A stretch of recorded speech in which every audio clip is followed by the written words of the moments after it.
여름 휴가는 바다나 계곡을 다녀오시기를 권해드립니다.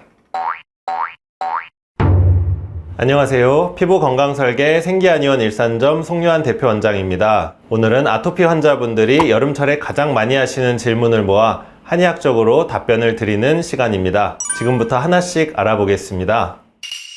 정말 많이 물어보시는 질문입니다. 개인차가 있을 수는 있겠지만 피부 면역계가 충분히 안정되지 않은 환자분들의 경우 수영장은 가지 않으시는 것이 좋겠습니다. 수많은 사람들이 이용하는 수영장물은 락스 등의 약품을 사용하여 수질을 관리하기에 수영장에 다녀오시고 피부에 알러지 반응을 겪는 경우가 많이 있습니다. 또한 강물에 빠지라고 하는 젊은 분들이 좋아하는 물놀이 시설에서도 알러지를 겪는 경우가 있으며 대신 바다나 계곡은 괜찮은 경우가 많아 수영장이나 빠지 대신 여름 휴가는 바다나 계곡을 다녀오시기를 권해드립니다.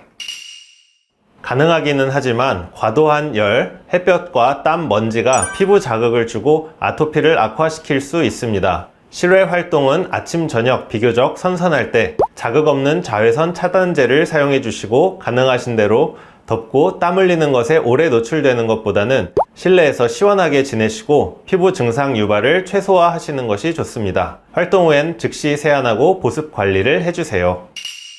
네, 맞습니다. 하지만 하루에 한두 번 정도로 적당하게 그리고 미지근한 물, 약산성 세정제를 사용하시는 것이 좋습니다. 너무 자주 씻거나 뜨거운 물로 샤워하면 피부의 보호막이 손상되어 가려움이 더 심해질 수 있습니다. 그리고 샤워 후엔 3분 이내에 물기가 마르기 전에 보습제를 꼭 발라주세요. 만성 피부 질환은 많은 경우 여름철에 더 심해지고 힘들게 됩니다. 한의원에 문의도 많아지고 저희도 바빠지는 시기입니다. 기본적으로 피부에 열이 오르고 염증 반응에 더 예민한 상태가 되며 여름철에는 고온 다습한 환경 때문에 땀, 피지, 외부 자극이 많아지면서 피부 장벽이 약한 아토피 환자에게 염증과 가려움이 심해질 수 있습니다. 특히 땀이 피부에 오래 남아있으면 진균이나 세균 증식을 유발하게 됩니다. 한의학에서는 여름철 악화를 습열의 상승으로 설명합니다. 열을 끌어내리고 습을 제거하는 치료가 핵심이 되겠습니다.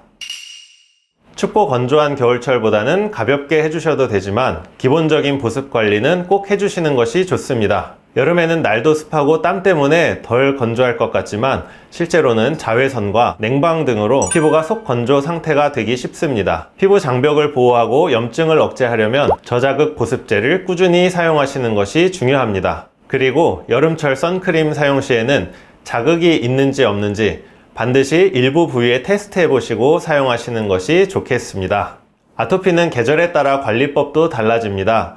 피부질환은 온도와 습도의 영향을 많이 받기에 너무 덥지 않게, 너무 춥지 않게, 너무 습하지 않게, 너무 건조하지 않게 지내시는 것이 좋습니다. 예를 들어 여름철에는 너무 더워도 잠을 이루기 어렵고 밤에 에어컨을 틀고 자면 피부가 건조해져서 불편하기도 합니다. 이럴 때는 에어컨 바람을 직접 맞는 것보다는 거실에 틀어두시고 방문을 열고 주무시는 정도로 관리하시는 것이 좋겠습니다. 여름철에는 열과 습을 조절하는 생활관리와 한의학적 치료를 병행하면 보다 편안하게 지내실 수 있습니다. 여러분의 피부가 계절에 흔들리지 않는 건강한 피부가 되시기를 응원하겠습니다.